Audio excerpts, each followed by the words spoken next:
We kick it off here. Residents of a fire-damaged residential property near the Kgosi Mampuru Prison in the City of Tshwane are this hour returning their belongings to the very building that erupted into flames a little earlier this afternoon.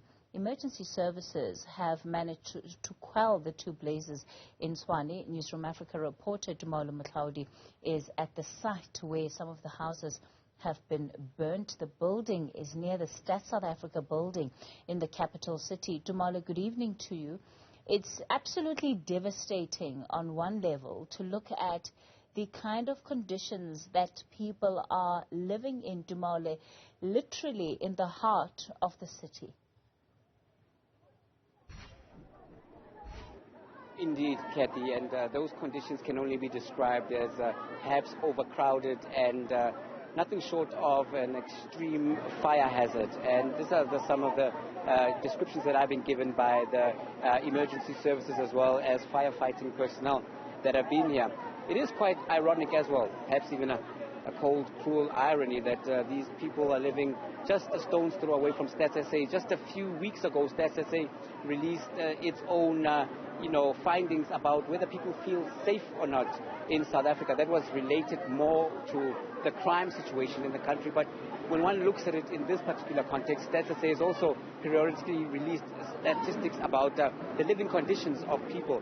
And this particular fire shows just how devastating some of those living conditions are when it looks at the safety conditions. I'm going to ask my colleague Kgosi to give you a shot. You can see here people are starting to pick up the pieces, so to speak, moving right back in to the same area where the fire gutted most of their belongings. You can see that we have residents here with mops, and their belongings are crammed into this place of entertainment, and it is looks like a nightclub, I'm told by the owner, during the day, but behind it is also a place where people rest their heads after a long day of work. There are several informal dwellings right behind this particular property. I'm told that the owner of the property bequeathed it to his relatives and moved to another part of the country, and then they decided then to let other people in. Thankfully, the informal dwellings, the shacks behind this particular venue, did not get razed to the ground. It's just the formal building. And just out of shot, you see Kgosi is showing you the fire truck that rushed to the scene to try and fight the flames, and thankfully no lives were lost. But let's get a sense of what is happening. I'm going to be joined now by Kgosi Mampuru, who's the councillor for Ward 80, and that is the councillor responsible for this area. Mr. Mampuru, thanks for speaking to us in Newzroom Afrika. Firstly, how many families have been affected, and what's the way forward? There are two families. One house, there were about 5 people affected. The other house, there are almost plus minus 9 people. Yeah. But what about all these people that we see outside that were moving the furniture inside? Where do they come from, and what's the situation? Solidarity. The residents, they came out in numbers to assist their neighbors. It's a good neighborly, what can I say?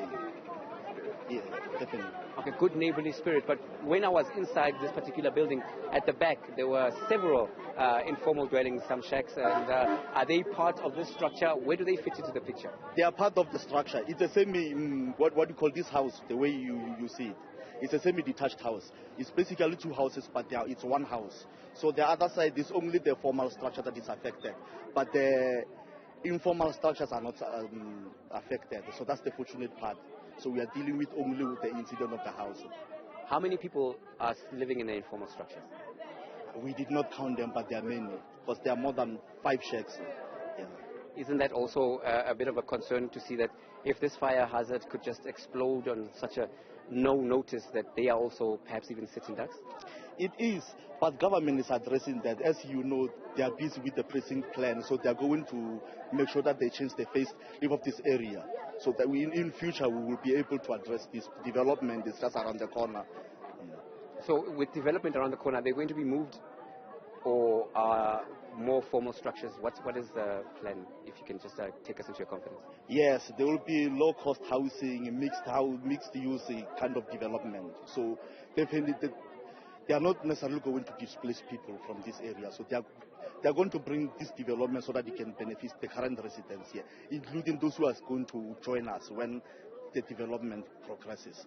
Okay, so you're making plans for even more people to come. Definitely. That you're expecting? Definitely. Yes. No, thank you very much. And for this evening, where are the people going to go? What is the plan? Are you going to assist them with rebuilding materials? What's the way forward? We've made arrangements with 2 churches. We are going to take one family to one church, the other just like that. So we are going to accommodate them for tonight. Tomorrow we will be busy with emergency services. We will make sure that we arrange for the alternative accommodation. Yes. All right, we'll leave it there. Thank you very much. That is Councillor Fortune Mampuru of Ward 80 here in the city of Tshwane, just giving us an overview of what the plan is, what the way forward for the residents is. And I did try to get a word in with one of the residents who was affected by the fire. Very grateful that, of course, she survived and her family survived, but very emotional because she's lost a lot. I can tell you that a lot of the youngsters here, and I'm sure you've seen some of them wading in and across our shots, have lost everything in terms of the books, and their academic progress now hangs in the balance. I'm sure the education department and their schools will come in and assist there, but their main concern is how are they going to prepare for their academic progress and what is the way forward for them. That is their immediate concern. Luckily, no lives lost, and we will then leave it here for now, Kathy, because that's the situation. As it stands, the residents are going to move back into this very same structure, and we just wish them well.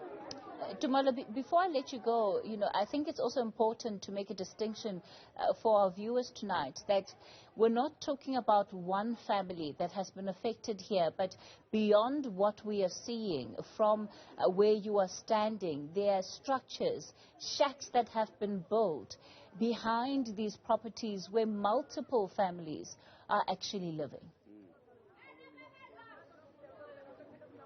Very important point, Kathy. In fact, I can take you there. I'm going to ask my colleague Kgosi to follow me as we walk through, just to give you a sense of what is seemingly the norm here. You could see that in the neighboring structure, it's a home, same kind of setup as the one that has been gutted. And again, you could see that there are informal structures that are set up just in the gate.